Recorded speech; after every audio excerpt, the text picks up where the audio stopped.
The child was born but couldn't sit still. 86 years later with no regret. You know that man can't sit still yet. The Great Depression couldn't get him down. He worked for his dad's store in town, collecting money in small amounts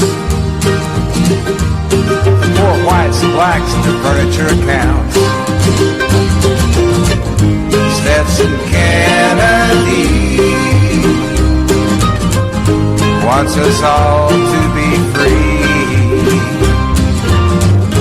Stetson Kennedy wants us all to be free.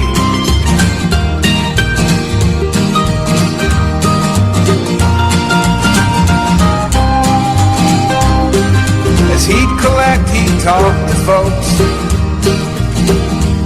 He'd hear legends, tales, songs, and jokes. Now this fine treasure he'd record and write. He was colorblind, didn't see black and white. Writer's project for the WPA. With Zora Neale Hurston, he earned his pay. Crackers and blacks, they talk for hours. It was a barefoot history, this land of flowers. From WBRN Radio in Boston and on the Boston Red Network, the week that was, on the 9th of September 2017, at Florida and the Southeast, the Carolinas, etc. Get ready for Hurricane Irma. And Josie is right behind. These Category 4, 5 storms are heading in that direction. Let's first go to some leftover business out down, I suppose, in Houston, Texas. And the Red Cross, appreciative of Paula for sending this along. This is what actually happened down there. Harris County Judge Ed Emmett said he'd asked a local group to set up a shelter at MGR Park in large part because he didn't trust the Red Cross. The Red Cross could not have done this.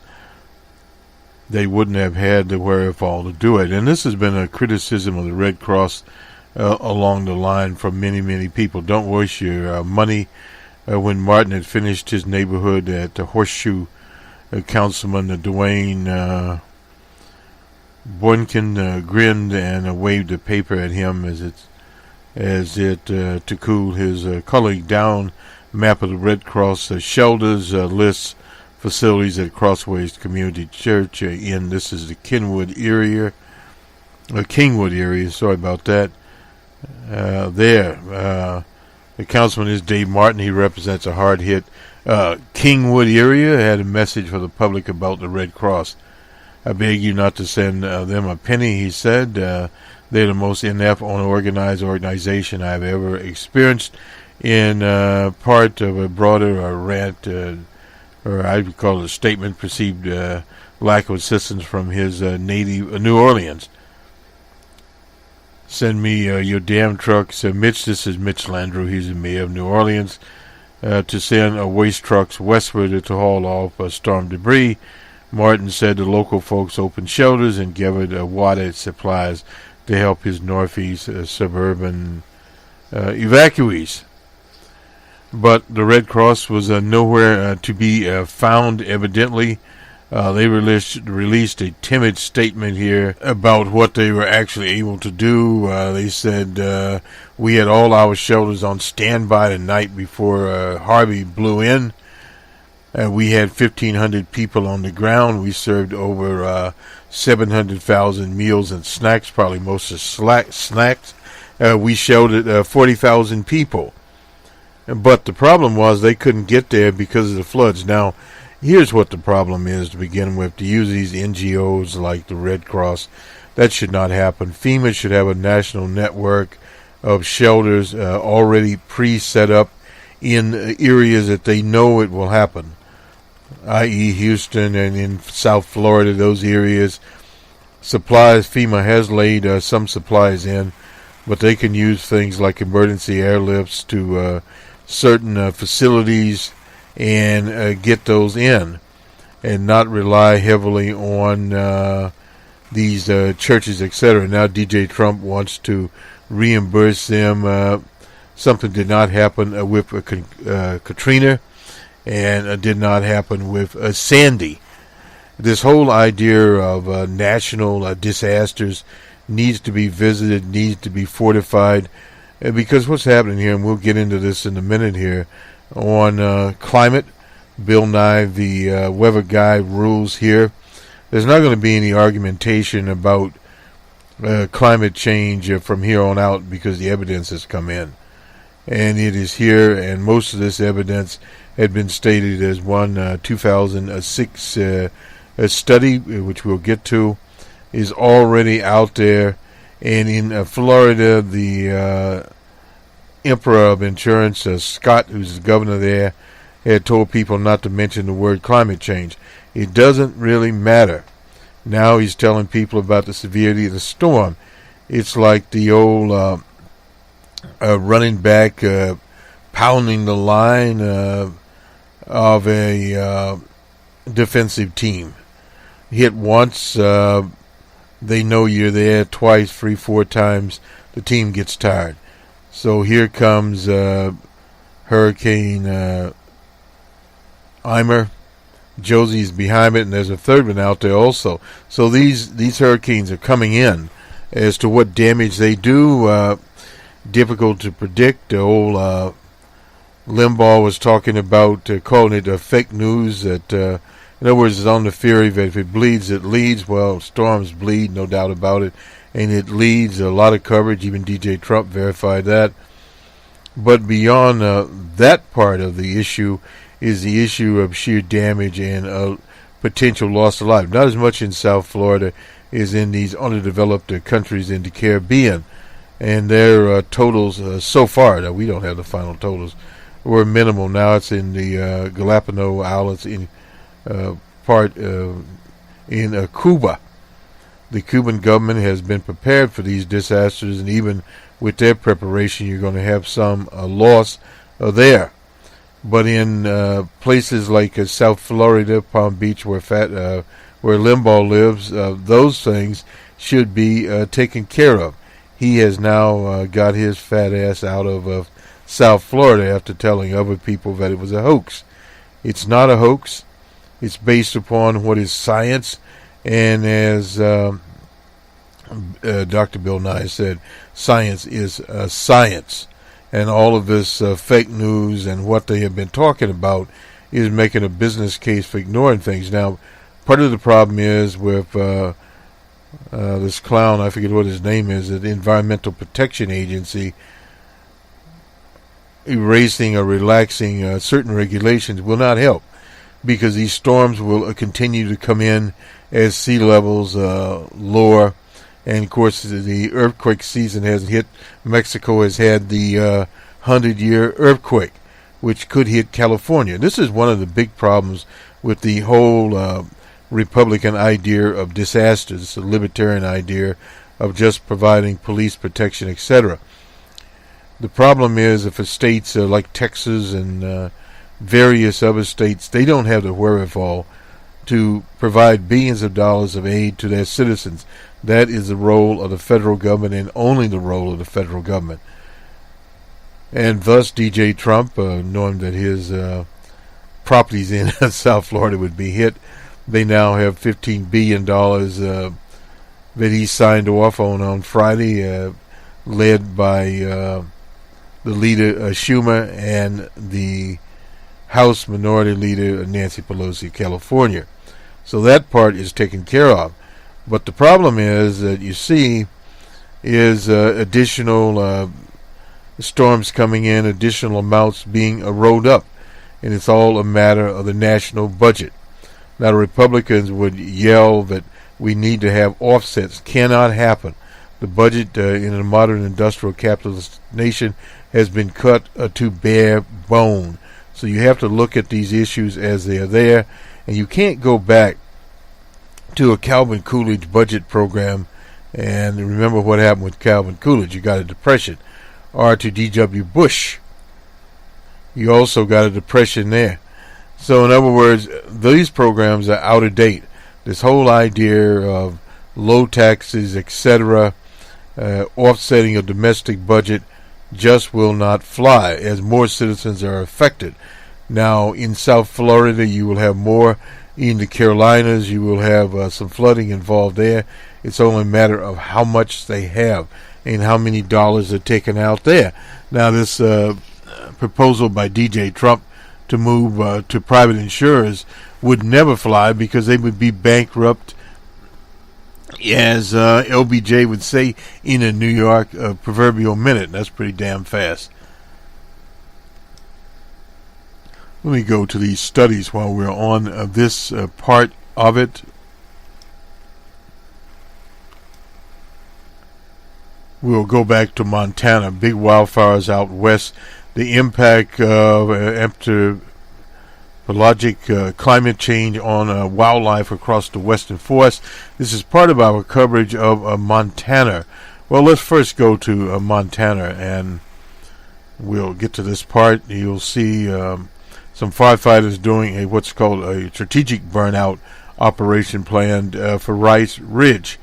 Mary out in Montana tells us more about that. But anyway, a huge strategic planned burnout between 4,500 and 6,000 acres, not sure how many hectares that is planned for swamp of forest just north of Ovando sometime next week. Now this article is in the Missoulian.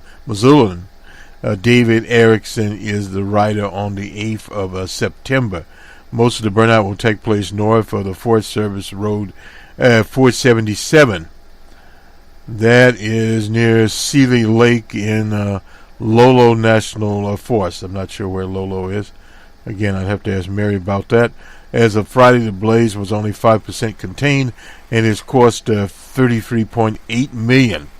It started on the 24th of July, about 1.4 miles northeast of Seeley Lake, by a lightning strike. It has caused 11 injuries, 1 death there when an 18-year-old fell. The burnout will start by helicopters dropping igniting source nicknamed ping pong balls. Firefighters, along with a strategic terrain line pitched close to the fire. So that's some of the information here at the Rice Ridge fire below last Saturday by 46,000 acres overnight, doubled its size as wind picked up. The fire made a huge run towards the south, and flames came within 200 miles of Montura Grand Station. Firefighters rushed in to install hoses and sprinklers and managed to save the structure. So these are wildfires here that got lost because of the hurricanes. There are about 818 people working on the fire with 61 engines, 4 helicopters. The Montura cabin area and the Cooper Lake area are under mandatory evacuation. So this is out in the west, in the Pine Ridge fire above Montana Highway 83 there.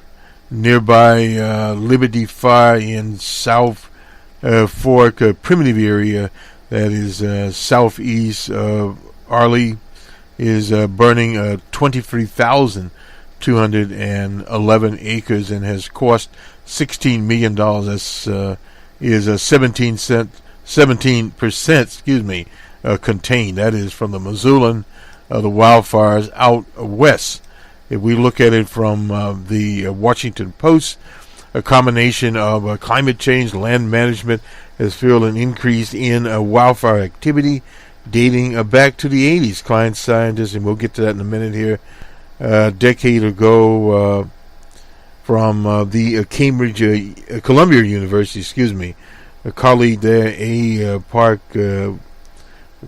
Williams, calculated how climate change made by more dry fuel available in the west. The increase in fuel approximately doubled the West's forest fire areas beyond the expected from natural climate vulnerability alone between 1984 and 2015. Man-made climate change is making things incrementally hotter and allowing fields to dry out much faster. He added to the legacy of suppression and through accommodation, the result of a perfect storm for big fire seasons. The county health department issued recommendations for residents back to Cedar Lake. This is incidentally from the Washington Post. But some residents remain, mainly who stayed in our low economic brackets and summer neighbors who left homes for Missoula. That's according to somebody named Cofield. These are people living in that smoke. There are children out there. There are babies. There are elderly. There are people who should not be breathing the smoke. That always happens out there. Efforts to get filtered. The Cedar Lake spurred a moment to get filters into schools across the state. A call taken up by nonprofits like the American Lung Association and the monopoly insurance company Blue Cross Blue Shield. Not much shield, not much cross there. But nonetheless, on to another update here. This is from the Missoulian also. Fire crews prepare for high winds at Waterton Park evacuation. This is the Waterton Lake National Park, the Glacier National Park, Canadian half in Alberta. Now, Alberta, Canada is next door, was evacuated after the week-old fire quickly grew into the park's borders. From Kenoma, around 250 people evacuated from Waterton on Friday, according to the story out of the Canadian press. There's 20,000 acres involved there. Heavy inversion should begin to change on Friday afternoon. A low pressure over southern Canada, that would be bordering Montana. Begin to storm strong westerly winds on Saturday and Sunday. That's from Doug Truman, the incident commander for the Northern Rockies Incident Management Team. So Lewis and Clark County, Leo, Dalton, the Alice Creek fire was within a mile of Highway 200 east of Rogers Pass, wherever that is. So this is basically information here. The Rice Ridge fire for the third day in a row, crews, helicopters, etc. out there. The Lolo Park fire burned through Bitterroot outside of Missoula. So that's part of where the burn is. And these are various other places here I've obviously never heard of. But Lake McDonald Lodge at the Logan's Pass remains closed. So a lot of loss in the tourist game here. Air quality specialist Susan Caulfield wrote in a morning update. They're also honest to goodness cloud headed our way.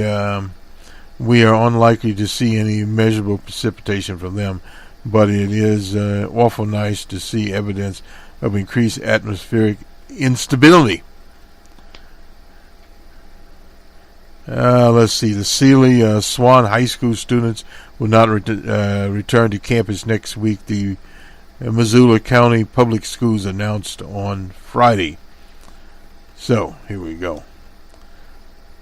Back to our study here. We'll just do increased forest fire activity across the western United States is in recent decades has contributed to widespread forest mortality.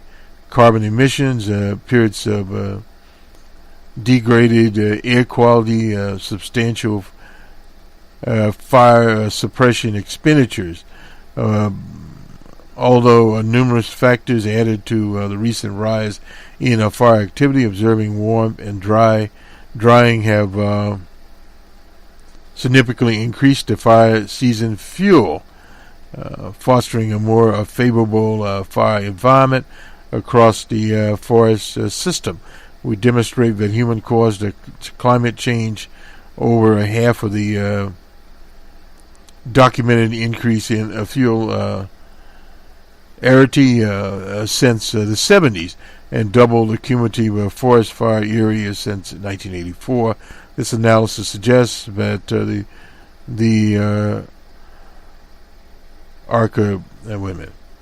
anthropogenic climate change will continue to chronically enhance the potential for western forest fires, while fuels are not limiting. The abstract here: increased forest fire activity across the western continent of the U.S. in recent decades have likely been enabled by a number of factors, including a legacy of fire suppression, human settlement, natural climate variables, and human-caused climate change. We use a model climate projections to estimate the contribution of these anthropological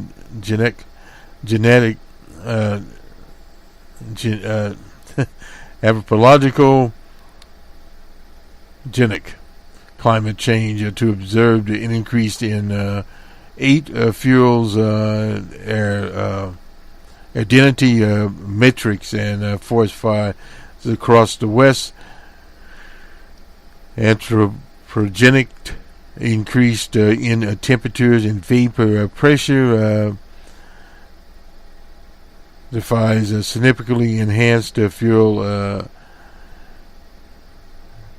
identity across the western forests over the past several decades, contributing 75% more forest area experiencing high fire seasons, fuel identity an average of 9 additional days per year for high fire potential.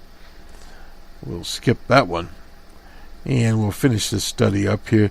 Changes in fire activity, the interannual vulnerability of 8 fuel air identity metrics average over the forest lands of the west. And we won't get to the correlations here, but anyway, the algorithmics of annual west forest burning from 1984 to 2015, derived from monitoring trends in burn severity product. The record of standardization fuel identity average across the 8 metrics. So we have time. We'll put this study on here. It's up on the Boston Red Facebook page, so we'll leave it behind. And another abstract here from the journal Science. This is back in 2006. The Western forest fire activity is widely thought to increase in recent decades, yet neither the extent of recent changes nor degree to which the climate may be driving regional changes in wildfires have been systematically documented. Much of the public and scientific, now remember, this was 10 years ago, discussion in the Western forest fires have focused on the effects of 19th and 20th century land use history. We compiled a comprehensive database called, Big Data of wildfires in the West since 1970, and paired it with hydroclimate and land surface data. Here we show that large wildfire activity increased suddenly and markedly in the mid-'80s. The higher large wildfire frequency and longer wildfire duration and longer wildfire seasons. A greater increase occurred in the mid-elevations of the northern Rockies, where land use histories have been little effect on fire risk and are strongly associated with increased spring and summer temperatures. And this is where global warming kicks in. Wildfires have consumed increasing areas of forest in the West. And now expenditures, this is by the land management people, exceed $1 billion a year. Hundreds of homes are burned annually by wildfire. Damage to natural resources, sometimes extreme and irreversible. Extensive discussions within the fire management scientific community. The media seeks to explain these phenomena, focusing on either land use or climate as the primary cause. Wildfire history together with hydroclimate data to determine, this is 34 years, where the largest increases are. Land use explanation for increased western fires. Note that extensive livestock grazing and increased effective fire suppression began in the 19th and 20th century, reducing the frequency of surface fires. Forest regrowth after extensive logging in the 19th century with the absence of extensive fires. And this is one of the biggest causes there. The Sierra Nevadas, let's see, mix but little of no consequence to forests that previously sustained only very infrequent fires here. In contrast, climate explanations posit that increasing variables in moisture conditions, no doubt about that, promoting biomass growth than burning. We strive to land use history. We won't go into this, but climate, however, still has is a primary driver of forest fires, no doubt about it. Increased forest fires activity we found in large forest fires in the West increased in the mid-1980s. That would be under Reagan. Referred to as large-scale events. We won't get into what they are defined as, but they start to trace things. Been in the northern Rockies, which account for 60% of the increase in large fires. That is 18% occurred in the Sierra Nevadas and southern Cascades and coastal ranges of northern California, southern Oregon. Some of the same characters out there. I'll see if anything else we need to get here. I think we pretty much robust statistical associations between wildfires and hydroclimate in the western forests indicate that increased wildfire activity over recent decades reflects sub-regional response to changes in climate. Historic wildfire observation exhibits an abrupt transition in the mid-80s from a regime of infrequently large wildfires of short, an average of a week duration, to ones with frequency and longer burning, 5 weeks, which we're seeing right now. So this is some of the important. We'll put this up as a very important study. We'll go now to Uncle Carl Rove as we roll along here. Where's Uncle Carl? Uncle Carl's writing in the Wall Street Journal on the 7th of September. He calls this Obama's deplorable DECA decision. I believe that the dreamers are foreign-born men and women 15 to 36 brought here illegally when they were children should be allowed to stay in America, the only country most of them remember. That is why President Obama's recent attack on DJ Trump was so deplorable. DJ Trump announced that in 6 months he would end the deferred action for childhood arrivals. We did a special program on this, and we encourage you to listen to it. Shortly thereafter, President Obama called the decision cruel, self-defeating, and contrary to our spirit. We read that. Don't like to read things verbatim, but we did read it, and I believe we posted from Barack Obama's Facebook page. Needlessly inflame the situation, making the situation harder to achieve. Besides, knows that the federal courts appear ready to strike down DECA on the grounds that suspending immigration laws for a whole class of people is unconstitutional. Before the establishment of DECA, that was in 2012, Obama said on at least 22 occasions that he lacked the power to act unilaterally. In July, he declared that simply ignoring the law and ending deportations would be unwise and unfair. But the conditions do change, said, I know here some wish that I could bypass at Congress. We heard him say that after President G.J. Trump announced it. Obama could have been constructive. He could have said that he disagreed. Well, anyway, with Trump's comments. Instead, he decided to scotch his successor. Committed is essentially to resolving this dilemma. A standalone measure for the Dreamers can't pass Congress.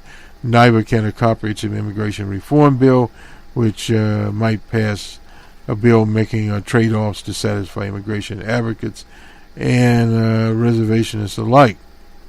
Restrictiveness, But with other legislative deadlines rapidly approaching, well, he's DJ Trump and company have alleviated some of those. Funding for disaster needs to be replenished. Well, that's already been done thanks to Mr. Schumer. Free reorganization can be can be bipartisan. Trump caved into demands, as he called it, by Nancy Pelosi and Chuck Schumer to combine a relief with 3-month debt ceiling. Some Republicans will grumble, preferring instead to link the debt ceiling. Well, it didn't happen. It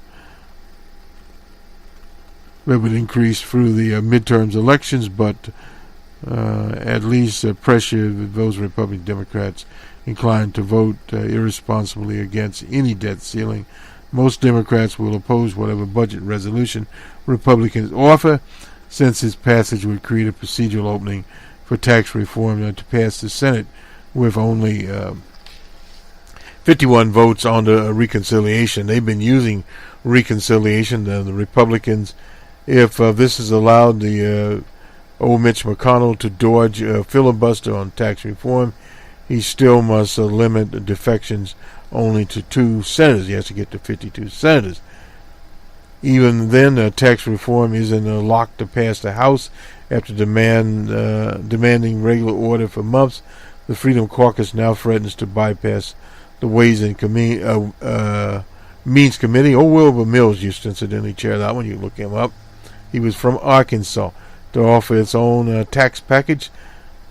Such conflicts inside of the caucus could prevent Republican legislative victories. Well, Republican legislative victories are a thing of basically the past. We don't really need to worry about it. From the Pew People, we have news users access social media platforms in 2017. As of August, last month, 2/3, 67% of Americans report that they get at least some of their news on social media, with 2 in 10 doing so often. That's from the Pew Center. This is a modest increase since 16, up 5% here.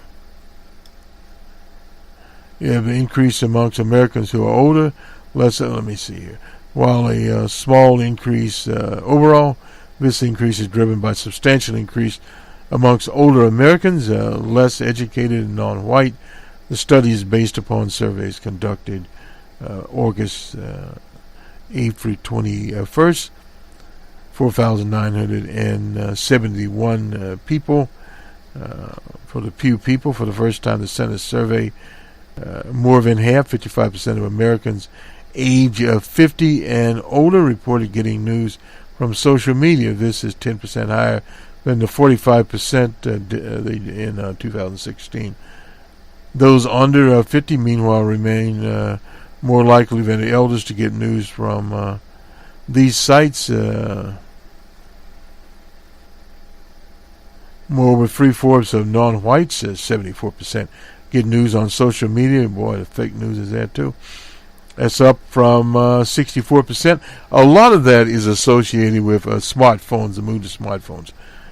Social media news users also increased amongst those with less than a bachelor's degree, of 9% from 60% in 16 to 69% there. Alternatively, those with at least a college degree, social media use is declining slightly, no doubt. Twitter, YouTube, Snapchat have grown in the share of users who get their news there. DJ Trump, of course, is a Twitter man. First look at the share. Twitter, YouTube, anyway, have increased. Frequency shares have increased to about 3/4. That's up 15% from last year. This is Twitter. On YouTube, about a third of the users now get news there. 32% up from 21%.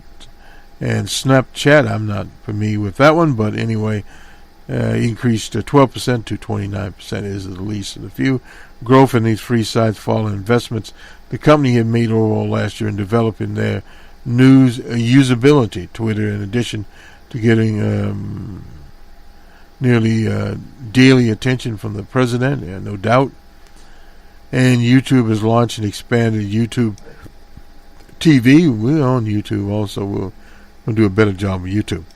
Facebook outstrips all media sources. YouTube now reaches the second highest percentage. Facebook by far leads others. This is largely due to Facebook users a base compared with platforms there. Specifically, 2/3 of Americans, 66%, use Facebook, an astonishing number. And the majority of those users get news on the site, similar to 2016. About half, 45%, get news there. Similarly, YouTube has a larger user base, 58% of the population. A smaller portion gets news there in 2017. So this is basically it. We'll return to this survey as we usually do to these sorts of things. Some go to multiple sites, no doubt about that, in social media. Let's do the baseball scores. Here we go. The Phillies and Nationals 11-10 over the Phillies. That's in D.C. The Tigers and Blue Jays in Toronto. Tigers 5-4. The Rays were in Fenway Park. Red Sox 9-3. The Orioles were in Cleveland and were shut out by Cleveland 5-0. The Reds were in New York. Mets 5-1. The Marlins were in Atlanta. Marlins 7-1 over Atlanta. The Yankees and Rangers in Texas. Texas 11-5. The Brewers shut out the Cubbies in Wrigley Field. Mr. Lackey was a loser 2-0. The Giants and White Sox. The Giants 9-2 over the Sox on the south side of Chicago. The Twins and Royals in Kansas City. Royals have been losing some lately. 8-5. The Pirates and Cardinals in St. Louis. Cardinals 4-1. The Padres and D-backs in Arizona. The Padres finally pulled one out over the D-backs.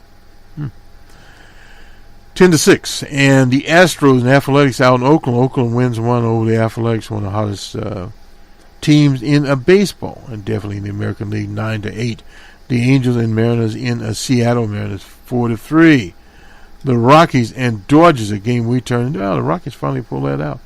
5-4. Well, I think they were 5-4. Rockies had 6 hits, 2 errors. Usually don't win a game like that. And the Dodgers had 7 hits, no errors.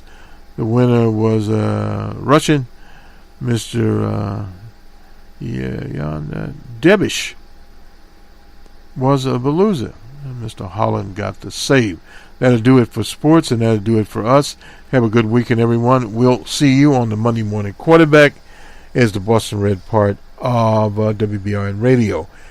Numbers Man will appear. That's the macroeconomics program. We'll talk about changes in petrol prices, some other information as far as pricing and where the job figures are. They're starting to flow in from Hurricane Harvey. those numbers, unemployment claims, etc. And we'll get an open source report finally together. We missed out last week some changes, fall schedule and our work schedule. Good day.